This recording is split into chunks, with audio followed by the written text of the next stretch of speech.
नमस्कार. Man freedom चॅनलवर आपले स्वागत आहे. मॅन फ्रीडम म्हणजे व्यक्ती स्वातंत्र्य. व्यक्तीच्या स्वातंत्र्याकरिता सरकारच्या जनतेच्या आर्थिक व्यवहारातला हस्तक्षेप काढून टाकणे म्हणजेच व्यक्ती स्वातंत्र्य होय. व्यक्तीच्या स्वातंत्र्यात स्वतःची प्रगती करून देशाची प्रगती होते. पण आजच्या व्यवस्थेत शेतीच्या लुटीतून कारखानदारी उभी करण्याचा प्रयत्न झाला आणि त्याचा विपरीत परिणाम समाजावर, नागरिकावर झाला. शेतीची लूट झाल्यामुळं शेतीची अवस्था हे बेकार झाली आणि शेवटी शेतकऱ्याला आत्महत्या कराव्या लागल्या आणि त्या आत्महत्याचं प्रमाण अजूनही देखील वाढतेच आहे.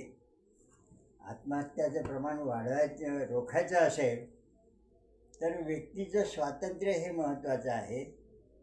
व्यक्तीच्या स्वातंत्र्याच्या आड येणारे सरकारी कायदे हे रद्द करा. कोणत्याच कायद्याने जनतेची सुरक्षा व्यवस्था झालेली नाही. जो कायदा जनतेच्या हिताचा नाही तो कायदा पाळायचा ठेका जनतेने घेतला नाही. जे कायदे जनतेवर जबरदस्तीने लादल्या जातात त्याचाच अर्थ का सगळी जनता ही गुलाम केलेली आहे. तुमच्या हुकुमशाहीमुळे देशाची प्रगती थांबली आहे, तसेच व्यक्तीची प्रगतीसुद्धा थांबली आहे आणि सर्व शेतीवर राबणारा समाज हा दरिद्री बनलेला आहे. आजच्या अवस्थेत शेती पेरायची झाली तर बँकेच्या किंवा सावकाराच्या कर्जाशिवाय शेती पेरता येत नाही. अरे एका दाण्याचे हजारो दाणे बनवणाऱ्या शेतीचा कारखाना हा तोट्याचा कारखाना बनवला गेला. ह्या सरकारी व्यवस्थेमुळं बनवला गेला. असा कोणता कारखाना आहे का 1 क्विंटलचा 1.25 क्विंटल माल काढते? 1 क्विंटलचा 70-80 किलो माल काढणारा कारखानदार विमानानं फिरते आणि एका दाण्याचे हजारो दाणे बनवणारा शेतकऱ्याच्या पायाला चप्पल नाही, ही शोकांतिका आहे. हे सगळं हटवायचं असेल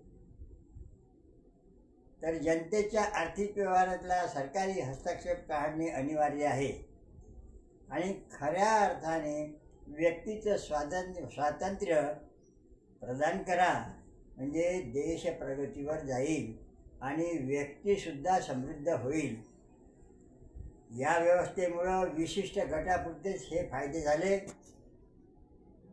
आणि त्याच्यामुळं लाचारी, बेकारी आणि नैसर्गिक आपत्त्या ह्या सगळ्या वाढत गेल्या. सगळे प्रदूषण वाढल्यामुळं देश आज कर्जाच्या खाईत डुबतो आहे आणि कर्ज वाढल्यानंतर आता कराच्या बोजाखाली डुबते आहे. अरे कर्ज काढण्याची तुमची ऐपत शिल्लक राहिली नाही तर आता कराच्या बोजात जनतेला मारणं लावलं. जनतेवरचा कराचा बोजा कमी करा, सरकारी हस्तक्षेप बंद करा आणि जनतेला खऱ्या अर्थाने स्वातंत्र्य द्या.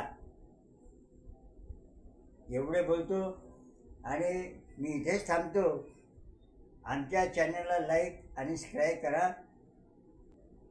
सबस्क्राईब करा.